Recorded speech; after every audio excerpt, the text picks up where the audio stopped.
तुमच्या करिअर आणि बिझनेसच्या बाबतीमध्ये काय घडणार आहे. मिथुन राशीच्या करिअर आणि बिझनेसच्या बाबतीमध्ये कोणत्या घटना घडणार आहेत करिअर आणि बिझनेसच्या बाबतीमध्ये.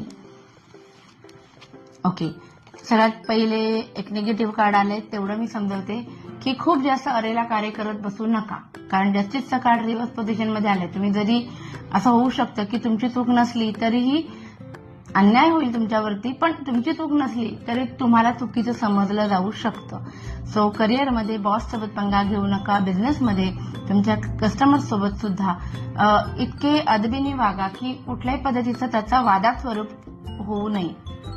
ही गोष्ट सांभाळली तर बाकी सगळे कार्ड चांगले आलेले आहेत. द हिरोफंट काय सांगतो तुम्हाला की करिअर आणि बिझनेसमध्ये महत्वाचा डिसिजन घेताना कुठल्या तरी अशा व्यक्तीचा सल्ला नक्की घ्या ज्याला त्यातलं थॉरो नॉलेज असेल.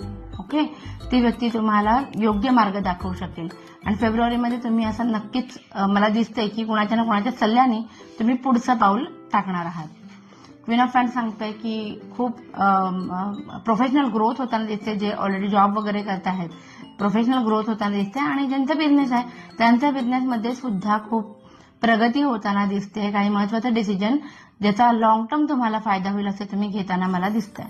आणि सगळ्यात शेवटी द वर्ल्ड हे सुंदर कार्ड आलेलं आहे, एकदम पॉझिटिव्ह कार्ड आहे टॅरोट मधलं.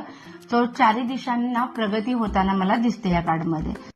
तुमच्या राशीसाठी किंवा इतर कोणत्याही राशीसाठी पुढील महिना कसा जाणार हे जाणून घ्यायचं असेल तर माझ्या YouTube चॅनलला नक्की सबस्क्राईब करा. Thank you so much.